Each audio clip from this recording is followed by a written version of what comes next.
یقینا ځنه کسان دي چې هغوی یعنې داسې مور و پلار شته دي چې د غلطو خویونو خاوندان دي او غلط خویونه پکې موجود دي. صحیح. یعنی حرام کارونه کوي او واجبات پرېږدي. د هغوی لوڼي زامن کله چې خدای اطاعت کوي نو هغه نه اذیت کېږي. ځنه کسان په دنیا کې داسې شته دي.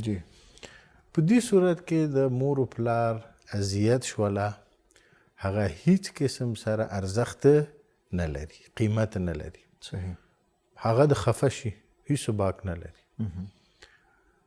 مثال په طور باندې که چېرې ته مونځ کوې، ته خپل مونځ کوې، هغه پې خفه کېږي، هغه وایي چې مونځ به نه کوې ځکه چې دې کسه مونځ سره نه لګي، مونځ یې زښت دی، دومره بېدینه دی، د شریعت مقدسه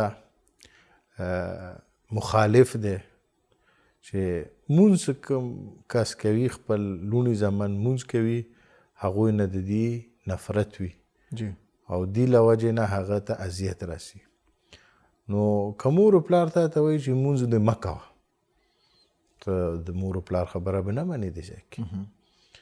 یا مور و پلار درته وایي چې واجب روژه ده مه ساته، کوم ځای کې چې خدای امر کړی دی، د مور و پلار خبره به نه منې. یا مثال په طور باندې ته خپل واجب خمس ورکوي یا زکات ورکوي. آیه شریفه څه وایي؟ واعلموا انما غنمتم من شيء فان لله خمسه وللرسول ولذي القربى. آیه خمس راغلی دی او خمس واجب کړی دی. یو پلار خبر شي چې د ما زوی د خمس وباسي یا زکات ورکوي. د زکات خپل شرایط دي، د خمس خپل شرایط دي. هغه زوی ته وایي چې اورېدلي مې دي چې ته غواړې خمس ورکړې، خمس ورنه کړې، زه دې باندې راضي نه یم. نو په دې ځای کې د مور یا د پلار یا د دواړو خبره منله او جایزه نه دی، ځکه چې حدیث شریف من تاسو په خدمت کې عرض کړلو لا طاعة لمخلوق فی معصیة الخالق. د مخلوقات و اطاعت روا نه دی، جایز نه دی د خالق په معصیت کې. یا د ځنو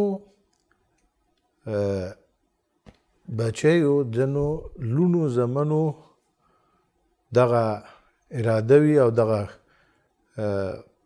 مطالعه کوي، یا په مثلا ډش باندې، ټي وي باندې، په سوشل میډیا باندې هغه کلیپونه ګوري، هغه سیزونه ګوري چې هغوی نه د واجباتو تعلم کوي، یعنی احکام ورنه زده کوي، مطالعه کوي. وایي چې مثلا توضیح المسائل مطالعه کوي، یا په سوشل میډیا باندې یا د پروګرام ته ناست او د پروګرام ته ناست. سوشل میډیا باندې مختلفې طریقې سره پکې پروګرامونه وي، ټي وي باندې پروګرامونه راځي، احکام شرعي مسئلې زده کوي، تعلم کوي. پلار ورته وایي، مور ورته وایي چې زما دې توضیح المسائل سره دغو شیو سره نه لګي. که ته دغه مطالعه کې تاسو په خپله ویلي دي چې کله مور و پلار د اذیت کېږي، د مور و پلار اذیت کوله جایزه نه دی.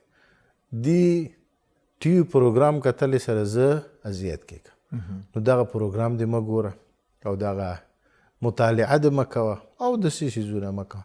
یا فلاني عالم دین ته ورځې، فلاني عالم دین ته ورځې، هغه نه شرعي مسئلې زده کوي، مور و پلار دې منع کوي.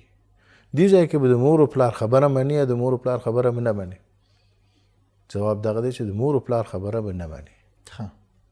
یو عمومي قانون مونږ عرض وکړلو. عمومي قانون دغه دی چې د حرام انجام کولی کې او د واجب پرېښللي کې جی د مور و پلار اطاعت جایز نه دی. واجب خو پرېږده واسه واجب نه دی بلکې جایز نه دی. که هغه تا ته وایي چې فلانې واجب په ځای مه راوړه مونځ مه کوه او فلان حرام کار ته وکړه، دې کې د مور و پلار اطاعت روانه دی. او په قرآن مجید کې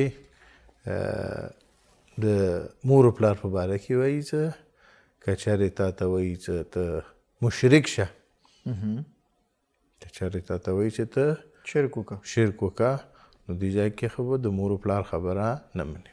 ډېر شکرګزار یو د مولانا صاحب دلته چې کومه خبره دی وکړه د دې چې کوم آیت دی واضح آیت هغه هم زه تاسو ته تلاوت کما. اعوذ بالله من الشیطان الرجیم بسم الله الرحمن الرحیم ووصینا الانسان بوالديه حسنا وان جاهداك لتشرك بي ما ليس لك به علم فلا تطعهما الي مرجعكم فانبئكم بما كنتم تعملون.